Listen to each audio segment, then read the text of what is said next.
Bem-vindo ao Leitura de Ouvido, o podcast que transforma linhas em ondas sonoras. Eu sou o Lucas. Eu sou a Dayana. E o episódio de hoje é Meus 8 Anos, de Casimiro de Abreu. O lírico romântico mais famoso relançado nesse ano que é só uma criança pra pensar a infância. Esse foi o episódio 25 do Leitura de Ouvido, lá no comecinho. Hoje a gente tá no episódio 198, então a gente traz essa reedição, né, desse poema e no final a gente volta a falar sobre o Casimiro de Abreu e sobre os meus 8 anos. Boa leitura! Meus 8 anos, de Casimiro de Abreu.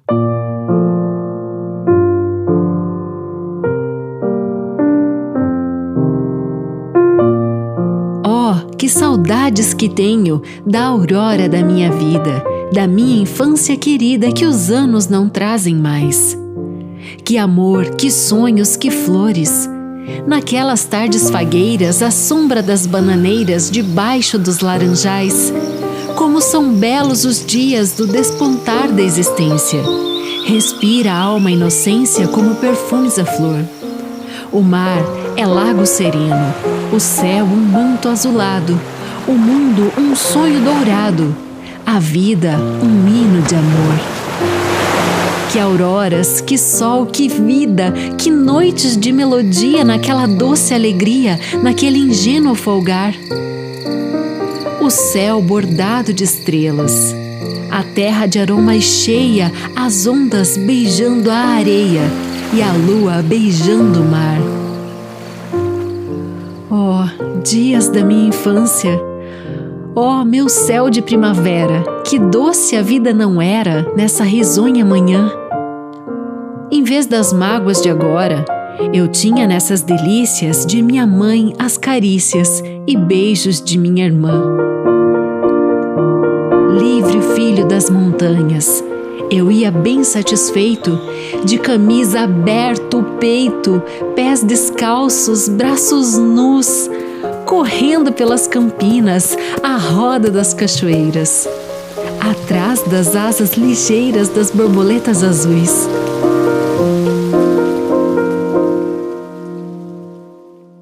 Naqueles tempos ditosos, ia colher as pitangas, trepava a tirar as mangas, brincava à beira do mar, rezava as ave-marias, achava o céu sempre lindo, adormecia sorrindo e despertava a cantar. Oh, que saudades que tenho da aurora da minha vida, da minha infância querida que os anos não trazem mais. Que amor, que sonhos, que flores! Naquelas tardes fagueiras, à sombra das bananeiras, debaixo dos laranjais.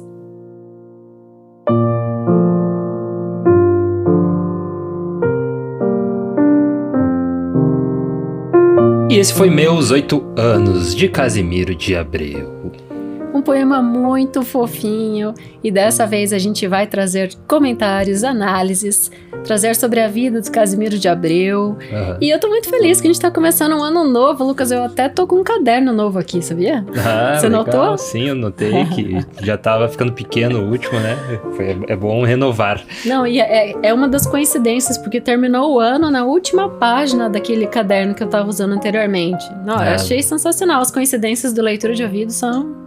Tem mais uma coincidência, né, que aconteceu e a gente, quem é leitor aí de longa data sabe que isso acontece, volta e meia aqui no Leitura de Ouvido, tipo uns Simpsons, quando eles preveem alguma coisa que vai acontecer no futuro e acaba acontecendo. Ou um H.G. Wells.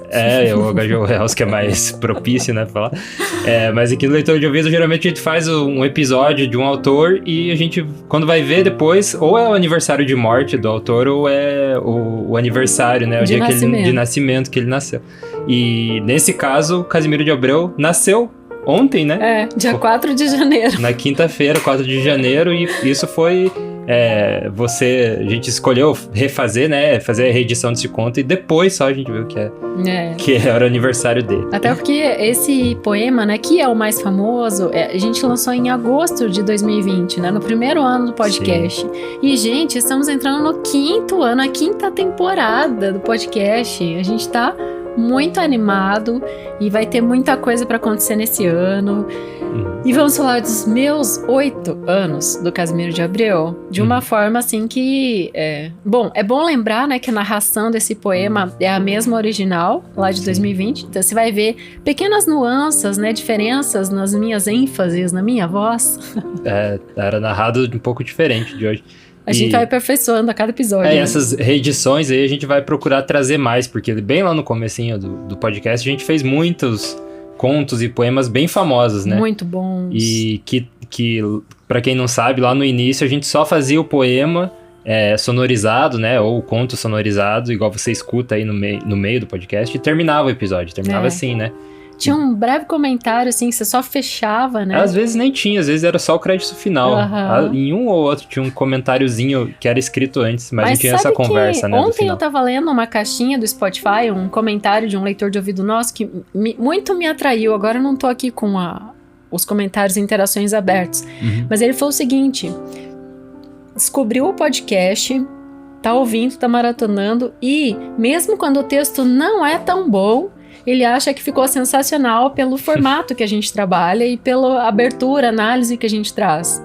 Que às vezes o audiodrama, as trilhas. Até não diria assim, se eu fosse falar por mim, eu falaria que existem textos que são um pouco complexos demais para você, às vezes, interpretar sozinho ali, né? E aqui no leitura, além de ter a interpretação na hora da narração, tem esses nossos comentários depois, né? Que daí fazem, é isso que o autor queria dizer com isso. Que muitas vezes você sabe que é famoso, né? Daí você vai ler, mas daí você, não entendi por que é famoso, não me atraiu. Né? Mas por quê? Então, aqui é porque tem que ter esse contexto, né? Pra você entender mesmo. E às vezes até o texto é simples demais, mas sem a devida contextualização, que é o que a gente procura fazer aqui, realmente não fica o que pode ser, né? Verdade. Então, porque aqui a gente tenta realmente, como eu sou professora, né? Tenho essa formação, e o Lucas também, ele sempre, né? A gente atua, né? De fato, nessas áreas que a gente traz aqui pro podcast, é um pequeno braço das nossas atuações mesmo, né? Na nossa produtora, enfim, na nossa vida. Eu sou jornalista também, então a gente desdobra, né? E uma das coisas que eu encontrei aqui nas minhas pesquisas, Lucas, foi que, bom, o Casimiro de Abreu é da segunda geração romântica, que por sua vez também Álvares de Azevedo é. Né? E uma das questões que o Bose traz, né, no seu livro da literatura brasileira é que em Cantiga do Sertanejo a gente já tem alguns versos de Meus 8 Anos de Casimiro de Abreu. Aí eu peguei aqui a cantiga, tô passando o olho até, acho que vale a pena trazer inteiro num episódio. Um poema o tamanho é bem parecido, né? Mas esse é do Álvares de Azevedo? É do Álvares, E que eu fui tentar descobrir o que tem, né, de parecido, porque a gente tem como... Assim, se determina escolas, né, de literatura, porque aqueles escritores daquela época têm determinadas características se determina em comum. Depois, né? Porque na época é difícil se determinar. Mas assim, sempre existe uma tendência entre os contemporâneos, o pessoal tá fazendo isso, eu vou tentar fazer também. Sim. Mas com o meu pensamento, a minha visão de mundo, eu vou também. É um movimento cultural, né, que acontece e daí as pessoas vão na onda. E tem também a ver... Acredito defendo eu, com o inconsciente coletivo que o Jung tanto fala, né? Que, tipo, parece que o mundo tá meio que pensando isso nesse momento. Então, é meio que natural mesmo, né? Essas produções terem um soar, né? Alguma nota semelhante em algum ponto, mas cada uma se diferencia porque cada autor é né? Tem a sua história de vida. Mas aqui para falar da cantiga, que é um tipo de poema lírico, né? De origem medieval e que tem muito sentimento. Então a gente tem aqui esses versos, né? As redondilhas, esse aqui, mas quando a gente for trazer a cantiga do sertanejo, a gente abre mais análise. Mas só para você ter uma ideia aqui de um pouquinho, um pedacinho. De semelhança. De semelhança. Só na abertura ali. Lê a primeira estrofe pra nós, você tá enxergando bem? Donzela, se tu quiseras ser a flor das primaveras que tenho no coração, e se ouvirás o desejo do amoroso sertanejo que descora de paixão. Então, daí a gente tem, que saudades tenho da aurora da minha vida, da minha infância querida que os anos não trazem mais. O tamanho é o mesmo, para começo de conversa, então o formato tá bem parecido. E a gente tem o vocativo, né? Aqui é a donzela, porque ele tá mais romântico, mais amoroso, e tem uma diferença grande que ele cita aqui. Deixa eu achar essa parte que eu passei o olho. Ele fala muito de noite, o Álvares de Azevedo, né? De noturno, de sombra. Sabia que o Casimiro de Abreu é o poeta considerado do dia? Então tudo que ele fala remete à luz do dia, à luz do sol. O Álvares de Azevedo, né, da Noite na Taverna? Eu acho que é dele, sim. Inclusive tem o Johan, né? Um episódio aqui. Sim, que é desse livro A Noite da Taverna, do Álvares de Azevedo, que é uma coisa meio detetivesca, assim, que acontece. É muito legal, e vai entrar novos capítulos de Noite na Taverna no Leitura esse ano. Prometo. Legal esse livro. Prometo. Viu, Alberto Alpiri, nosso apoiador que adorou ele. Acho que ele chegou na gente por esse episódio, que ele comentou lá, que legal. A gente já falou. Bom, mas estamos aqui então na seara dos poetas adolescentes mortos antes de tocarem a plena juventude. Né, que o Álvares de Azevedo, o Casimiro de Abreu, sim, né? Morreu muito cedo. Muito cedinho. Da doença do século, né? Que levou muitos escritores da mesma época dele, né? Que foi a tuberculose. Então, 21 aninhos. 21. Nossa, assim como o Castro Alves. Mas sabe o que é muito legal? E daí eu fico pensando nisso também. É aquela geração de moços brilhantes que participavam de rodas literárias. Sabe com quem que ele estava sempre nas rodas literárias? Que trabalhava com ele também nos periódicos? Com nada mais, nada menos que o Machado de Assis, que era revisor do periódico que ele trabalhava, e o Manuel Antônio de Almeida, que era jornalista, que é de Memórias de um Sargento de Milícias, também da geração romântica.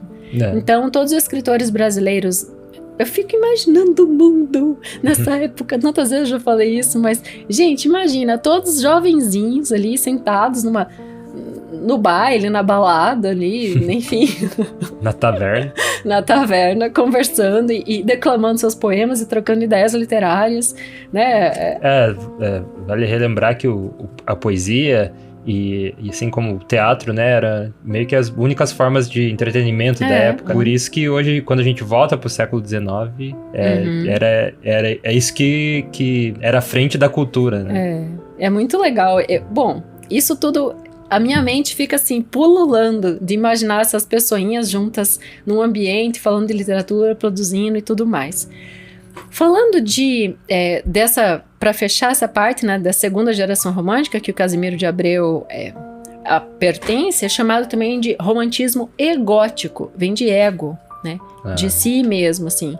Porque as temáticas que prevalecem, também a gente tem essa dualidade, né, amor e morte, dúvida, ironia. A dúvida é muito presente, a gente tá falando de adolescência, né? Ironia também, né? Porque quem não?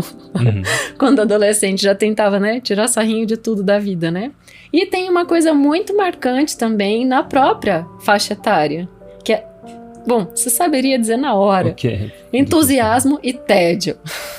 Que adolescente não é ou mega entusiasmado ou, ai, meu Deus. Mas é interessante observar que esse poema evoca o sentimento de nostalgia também, né? Claro, muito. Você imagina que ele morreu com 21 anos, daí você pensa, nossa, que, né, um adolescente ali nostálgico, né, pelos 8 anos dele.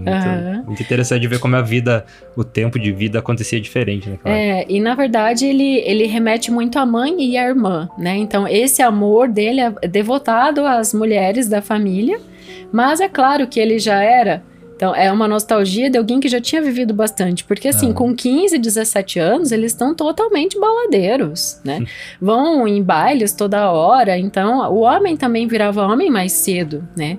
Que eu enxergo um pouco desse movimento acontecendo de novo hoje, assim. Não sei. Não sabe? Você acha que não? Difícil dizer.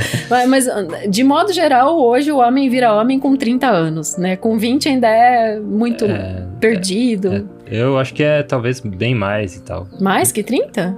Não, eu tô dizendo que não tem... Eu acho que tá um pouco ao contrário desse movimento, né? Virar homem muito mais tarde, eu acho. Muito mais tarde. E aqui, com 15 anos, já era considerado homem. Sim. Né? E já, enfim, vivia por si mesmo, né? Tinha que se virar. Então, quando ele era adolescente, ele foi... Primeiro que, na infância... Contar um pouquinho isso e talvez a gente vá entendendo, então fazendo aqui de forma entrecruzada, né? Análise do poema e a própria vida do Casimiro. Ele foi filho de um fazendeiro e comerciante português muito rico, chamado José Joaquim Marques Abreu. E a mulher dele é a Luísa Joaquina das Neves. Mulher dele não, corrijo, a mãe do Casimiro de Abreu. Por quê? A Luísa e o José Joaquim quase nunca viveram juntos como marido e mulher. E isso foi uma das coisas que atravancou muito a biografia do Casimiro de Abreu. Ele tinha vergonha desse histórico familiar, do pai e a mãe não viverem juntos. E ele foi morar com a mãe e cresceu com a mãe, né? Os primeiros estudos ali foi só com a mãe, a vida dele. Então, esse amor materno foi o mais presente e o mais forte. Quando ele virou hominho, para os tempos do século XIX, o pai dele, que, veja bem, tinha tanto pé na zona rural quanto urbana, porque o cara era fazendeiro e era comerciante, né? Então ele era tipo dono de 2 territórios. Chamou o Casimiro de Abreu para trabalhar no comércio com ele. E o menino o detestou, né? Ele não gostou disso, mas passado um tempo ele levou o Casimiro para Portugal. E lá, então, ele começou já com menos de 18 anos, com 16, 17, ele começou já a publicar na imprensa lisboense, né? Enfim, fazer bastante interação literária e começou a ficar bem conhecido, né? Então, muito novinho mesmo, né? Adolescente, essas publicações iniciaram. Quando ele retorna para o Brasil, em 1859 sai As Primaveras, que é o seu único livro publicado, né, em vida. Um aninho depois ele morre. Sim. Mas foi assim o acontecimento, né? Porque uma vez ele tendo a ligação com o pai, né? Ele, claro, estabeleceu essa ligação com o pai. O pai dele morre ali, logo que ele publica o livro. 6 meses depois o autor morre, né? Então, tipo, foi uma perda, assim, uma em seguida da outra. E tem curiosidade aqui sobre As Primaveras, que eu tava comentando com você ontem. Que o Casimiro de Abreu tá completando quantos? 185 anos de nascimento. 185 anos de nascimento, ou seja, já é domínio público, né? Não faz tempo. Daí você trouxe uma curiosidade sobre domínio público, né? Daquela época que era... porque eu achei aqui uma edição de obras completas do Casimiro, né? E aqui na advertência da obra fala: há 10 anos que a inevitável mão da morte cortara em flor um dos mais esperançosos poetas brasilienses, né? E suas obras, segundo a legislação pátria, entram em domínio público e fazem hoje parte da herança do povo como um legado de seu autor. Então, esse livro saiu em 1849, o domínio público era só 10 anos. Eu achei muito E tá rápido. aí a Disney agarrada no Mickey, né? 100 anos. Por muitos anos, não quer, largou agora, né? Porque... Até é interessante você que é ilustrador dar essa explicação, que a pessoa acha que qualquer Mickey tem domínio público. Ah, sim. Então, nessa entrada de 2024, o Mickey finalmente caiu em domínio público, né? Porque eles entraram com um processo para... Quando ele ia entrar em domínio público, um processo para somar mais 20 anos, né? E quando esses 20 anos terminaram, eles mudaram a lei novamente e jogaram mais 20 anos. Então, deu 2024 como o último ano do Mickey sendo da Disney mesmo, né? Não de domínio público. E é aquele Mickey que aparece na vinhetinha lá, no comecinho dos filmes hoje que você assiste da Disney, né? Aquele Mickey assoviando no Steamboat Willie, no barquinho lá. Que é aquele Mickey, o primeiro, né? O antiguinho lá. Dos traços mais rudimentares. Da primeira animação que ele apareceu. Então é esse Mickey que entrou em domínio público. Esse da casa do Mickey Mouse não é. Não, ainda não. Isso até é um debate interessante, logo né? vai entrar o Pato Donald, mas isso é uma discussão bem longa, assim, não vou me aprofundar muito, mas não é que se eles quisessem, eles poderiam fazer o lobby pro Mickey continuar sendo... não sendo de domínio público, né? Eles têm esse dinheiro. É uma empresa, meu Deus do céu, de bilhões e bilhões e bilhões de dólares. Mas não vale mais a pena para eles, porque a Disney já comprou tantas outras empresas que lutar pelo Mickey já não é financeiramente viável para eles. Eles, deixa que entre. A empresa é tão gigante que só o legado do Mickey aqui, que é, sei lá, 2 bilhões, algo assim, não vale a pena pra nós. É só uma lasquinha, assim. Nossa, uma lasquinha, 2 bilhões. Então, isso que tá um pouco por trás aí dessa história do Mickey no É bem interessante. Não, o que me deixa, assim, intrigada é a questão do traço diferente, a cor diferente usada no Mickey de hoje não é de domínio público.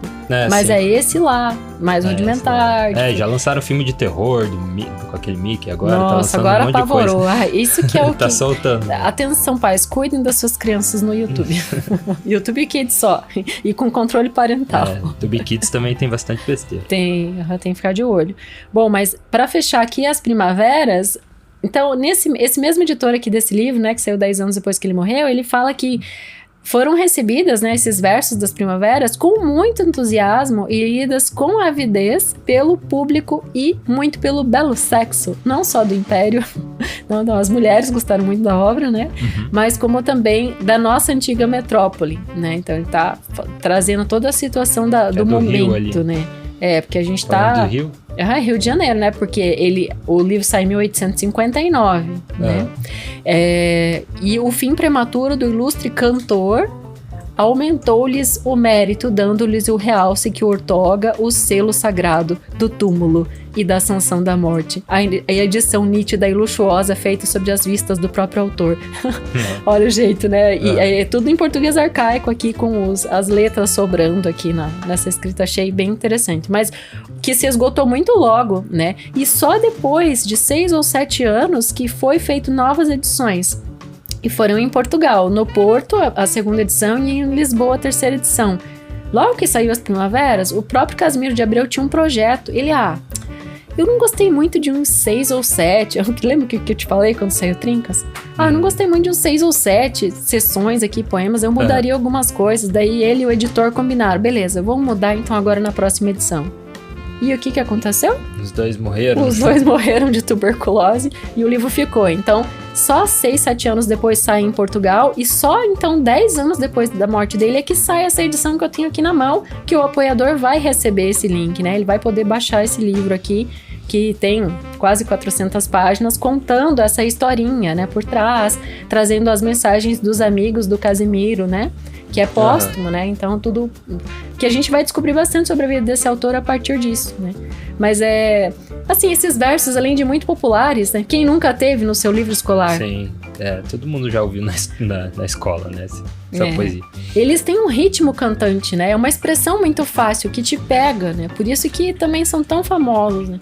Pra mim, assim, é um ritmo de valsa, rememora uma criança brincando, e eu adoro isso na arte de capa, né? O menininho em cima da árvore.